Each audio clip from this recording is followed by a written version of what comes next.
Star Selva நேயர்களுக்கு வணக்கம். இந்த பதிவு பார்த்திங்கன்னா சிட்டியில் இருக்கவங்களுக்கு தான்.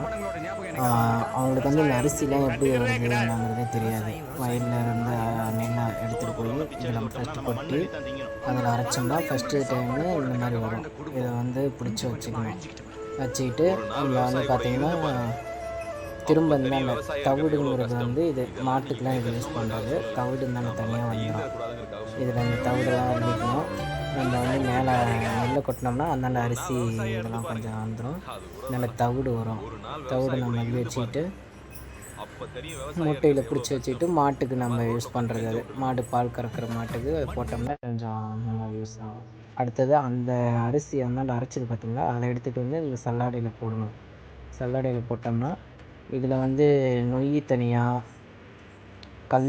கல் அரிசிம்பாங்க, அந்த கல் தனியாக வந்துடும், நெய் தனியாக வந்துடும். அரிசி நல்ல அரிசி இது தனியாக ஸ்ட்ரெயிட்டாக வந்துடும். ஸ்ட்ரெயிட்டாக கொட்டுறது வந்து பார்த்திங்கன்னா நல்ல அரிசி 2 சைடுலேயும் நொய் இருக்கும்.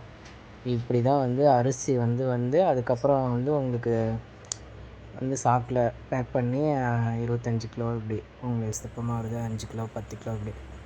இதில் பார்த்திங்கன்னா நொய் 2 சைடும்.